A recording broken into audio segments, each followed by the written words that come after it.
Welcome to Johnny V's Garage. I'm John, this is my garage, and today we're going to be working on the R8. Pretty exciting day. I ordered a steering wheel, and I suspect that's what's in this box. It wasn't supposed to show up for a couple days, so maybe it's not, I don't know, but I'm pretty sure it is. Anyway, we're going to open it up, we're going to find out together. So without any more ado, let's get this thing open. I was going to try to do it nice and neat, but I don't know. I don't think it's going to work that way. There's a ton of tape on this sucker. So one of my big gripes about this car is I absolutely love the interior. It's awesome. Nothing about it's cheap, at least in my opinion, with the exception of the steering wheel. The steering wheel looks a lot like the early Gallardo cars. It's got a huge center airbag that's kind of plasticky looking, and just doesn't fit the interior very well. So my plan was to swap this out. If I can ever get this box open, what should be in here is actually a Gen 2 R8 steering wheel. They have a smaller airbag, a little bit different style, not drastically different, but just enough to modernize the interior a little bit. What I think should have been on the car to begin with. But you got to remember, this car went to the Geneva Auto Show in 2004, and it was the let's see, kind of debuted as like what was it, iRobot was almost kind of a version. Yeah, we have what I thought we have here, so it's gonna be pretty sweet. Anyway, I lost my train of thought. So from then, I think 2006 was the first production. And that still doesn't sound that old to me, but it really is. I mean, wow. I'm losing my train of thought. This thing is absolutely beautiful. So I got this wheel from Ask Carbon, and it looks like they've covered over the R8 logo so as to keep it nice. These are the Urus carbon fiber paddles, carbon fiber top, sport design bottom. The car has white contrast stitching from the factory, so I did white contrast stitch in the perforated leather and then a white contrast stitch in the airbag, which looks a little darker to me than this stitching. Maybe it's just the lighting in here. And then on a lot of these wheels, this portion here is kind of like a silver, like a matte silver too, which I opted to do the black on that.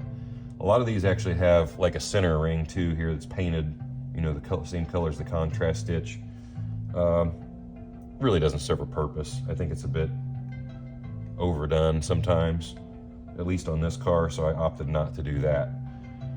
This has a couple more functions than what the OE wheel does. I think we're going to pick this up now and go over here and check this out. There's a couple more functions on this wheel than what the OE wheel has. I think there's maybe like just a couple buttons that will not function, but for the most part, we'll set that right there. Everything will function like the original. All right, so big ugly airbag in my opinion, and then the more modern smaller airbag, larger spokes on the wheel, all the matte black. I'm pretty excited. There's really no other carbon on the car with the exception of the blades currently, and I don't know that I'm going to get crazy with that. I feel like a lot of the cars that I see, they've got the carbon diffuser, the carbon splitter, all sorts of every carbon bit somebody can throw on them. And I like it, but I don't know. I also like kind of the simplicity of the black and the white on this. So I think I'm going to kind of just leave it alone and do just a few little tasteful mods. It does have the carbon engine bay as well. So this should set the interior off pretty nice. I also think like maybe a little bit in the far future, I may do some Alcantara stuff, like this inlay on the door, for instance, is carbon on a lot of cars. I think to do that in the Alcantara that matches the headliner would be nice. Maybe the binnacle cover and possibly a couple other items. We'll see. We'll save that for another video. Anyway, I'm going to cut this and we'll come back to the installation a little bit later. All right, guys, we're back with the Audi R8 steering wheel upgrade project. I'd really kind of hoped to film the whole thing, but I didn't really do that, unfortunately, but there's a lot of videos out there showing how to put the steering wheel on, so you probably don't really need that. Let's just get on to the mods. So here's the old one that we took off. Not super, I mean, I guess it's not too bad, but this kind of just looks like a TT steering wheel. It's not special enough to be in the interior of this car, really, not in my opinion. And so we've got a couple mode function buttons here that still operate on the new wheel. It's got a couple extra buttons that don't operate because they're for the Gen 2 car, but it's only a couple things, so it doesn't really bother me. But, well, let's open this thing up. I didn't know it was locked. And here we go. I am super happy with it. This thing looks awesome. That really kind of finished the interior off in my mind. And we might as well fire it up too. That way we can see it illuminated.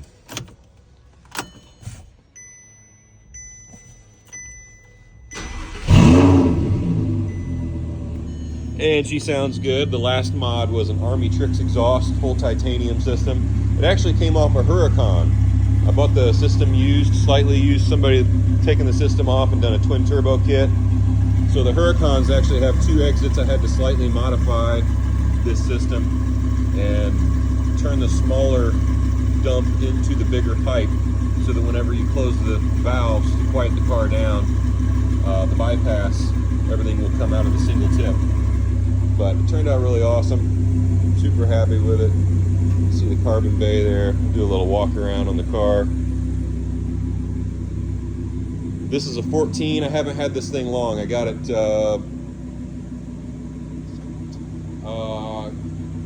November. I think it was like the beginning of November. So I haven't had it too long. Haven't put many miles on it at this point. But last step, probably the last thing I'll do to the car for a while is I got a set of wheels that are on the way. So VT Forge is hooking me up with those. We're gonna look at those a little bit later on when those come in. Let's kill this thing because it's kind of stinking up the barn. And the channel's called Johnny B's Garage, so I might as well show you the garage too.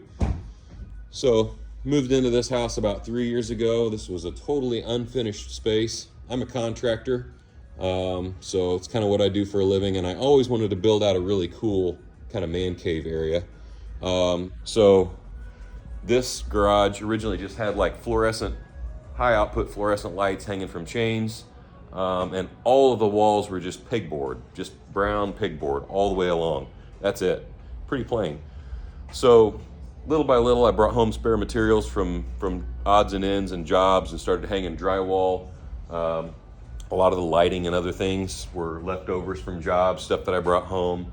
A lot of this was, stuff that I just built, like this bar, out of 2x4s and some really cool cables and such.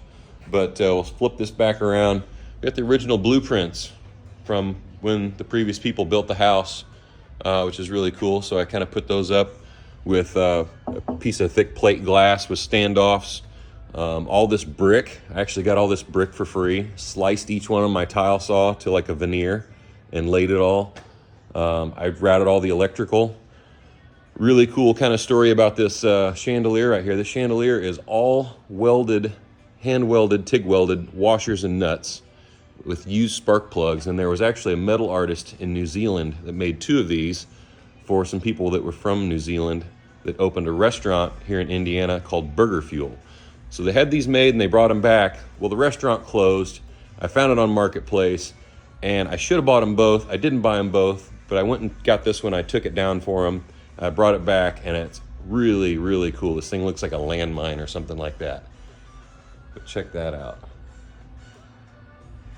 So that sucker is really, really heavy.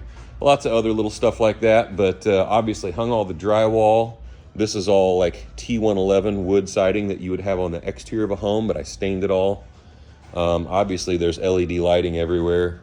There's LED lighting up here, LED lighting under the cabinets. I do a lot of that in custom kitchens, and I would see these belt drive fans in places, and I always thought they were really, really super cool. So I've got a single motor here that drives a leather belt that drives the first fan, and then that goes over here to this other fan and drives another fan. Ended up doing spray foam insulation up top. At some point that's all going to get painted black, but I've also got storage and HVAC up here. and keep a lot of my kind of materials, construction, extra construction overflow stuff over there sometimes. And I got a shed behind back I keep more in. But this guy's going to go soon. I'm really enjoying the R8. We're doing a lot of auto rallies, but I haven't had any time to ride that thing, and I really, really love it, but it's going to be for sale. It's actually already on eBay, but this is a 2006 Yamaha Stradliner, full custom stereo, all blacked out everything, subwoofer, fiberglass in the front fairing, Alpine amp in the bag. So if you need a bike, I got a good one for you. And then that's pretty much it.